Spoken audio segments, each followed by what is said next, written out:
লেখাপড়া না করে শহীদ রাষ্ট্রপতি জিয়াউর রহমানের আদর্শকে বুকে ধারণ করে বাংলাদেশের সর্ববিদ্যাপীঠ জাতীয়তাবাদী ছাত্রদের আদর্শকে লালন করেছে।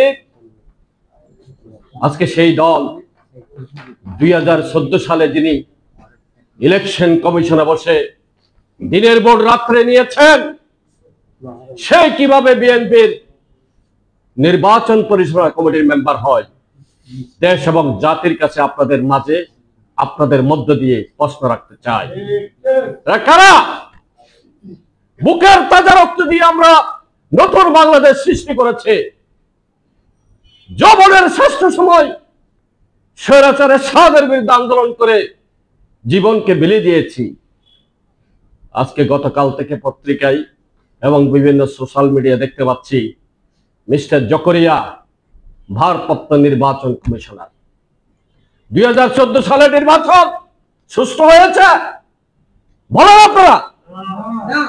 তাহলে সে কিভাবে এটি গণতান্ত্রিক দল যার ঐতিহ্য রয়েছে, যার ইতিহাস রয়েছে, শহীদ রাষ্ট্রপতি জিয়াউর রহমানের আদর্শ গড়া দেশনেত্রী বেগম খালেদা জিয়ার নেতৃত্বে বিএনপির ভারপ্রাপ্ত চেয়ারম্যান তারেক রহমানের দৃষ্টি আকর্ষণ করতে চাই।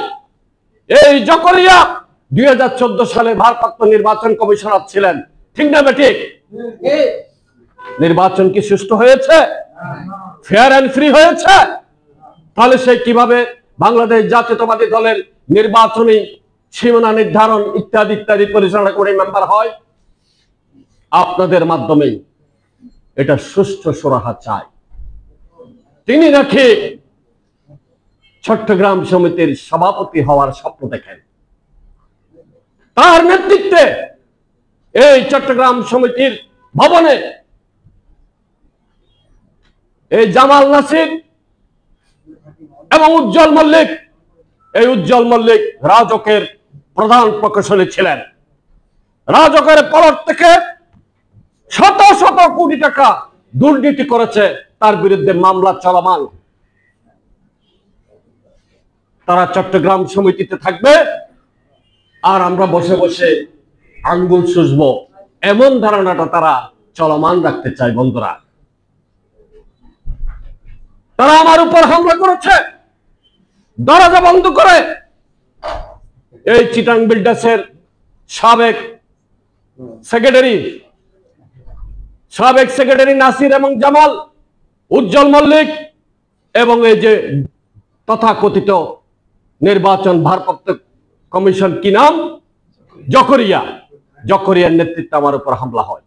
তারা দরজা বন্ধ করে দেয়, লাইট বন্ধ করে দেয়, আমাকে গলা টিপে ধরে এবং কি পরিমাণ মারা শুরু করেছে। আমাকে সেদিন ডেপুটি অ্যাটর্নি জেনারেল এবং আমাদের যুগ্ম আহ্বায়ক নাসির মিজান দরজা ভেঙে আমাকে উদ্ধার করেছে। আজকে তাদেরকে আমাদের বিএনপির গুটি কয়েক নেতা আশ্রয় প্রশ্রয় দিচ্ছেন। তাদের মধ্যে আবার কিছু সাবেক ছাত্রনেতা আছেন, আমাদের মাঝে উপস্থিত হয়েছেন।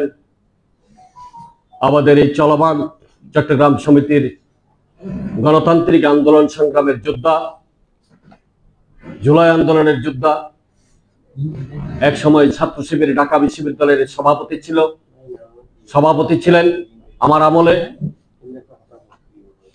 আমাদের প্রিয় ভাই মুবিনুল হক উপস্থিত হয়েছেন, তাকে স্বাগত জানাই। আমরা চট্টগ্রাম সমিতি এটা সামাজিক সংগঠন, এখানে আমরা চাই সবাই মিলে আমরা যারা এই সমিতিটা আমরা ইয়ে করতে পারি, পরিচালনা করতে পারি। আমাদের এখন আপনাদেরকে ধন্যবাদ যে আমাকে প্রশ্ন করলেন, আমি প্রশ্নটা উত্তর দিতে হয়তো একটু উত্তেজিত হয়েছি, সবার কাছে ক্ষমা চেয়ে নিচ্ছি। আসসালামু আলাইকুম। আপনি গণতান্ত্রিক আন্দোলন সংগ্রামে সাংবাদিক ভাইদের যে ভূমিকা, এই সাংবাদিক ভাইরা না হলে তো আমি মারা যেতাম। 57টি মামলা, নিজের ভাইকে হারিয়েছি। এই যে জকরিয়ার ব্যাপারে আপনি যে বললেন, এই যে বসে আছে দাঁড়িয়েওয়ালা লোক, শেখ মুজিবুর রহমানের মৃত্যুবার্ষিকী পালন করেছে। চট্টগ্রাম সমিতির কাজ কি শেখ মুজিবুর রহমানের মৃত্যুবার্ষিকী পালন করা? শেখ হাসিনার জন্মদিন পালন করা, শেখ রেহানার জন্মদিন পালন করা, শেখ হাসিনার জন্মদিন পালন করা, এটা একটা সামাজিক সংগঠন ১৭ বছরের। আমরা তাকে সার্টিফিকেট দিচ্ছেন নির্যাতিত। আর নির্যাতিত হয়েছেন একটা রূপ দেখান, পদত্যাগ করেছেন, গ্রেপ্তার হয়েছেন, তার বিরুদ্ধে একটা মামলা হয়েছে। আমি এখন কথা বলবার জন্য আহ্বান করছি আমাদের জুলাই আন্দোলনের অন্যতম যোদ্ধা, সাহসী মানুষ, আমার ভাই মঞ্জুর হোসেন খান।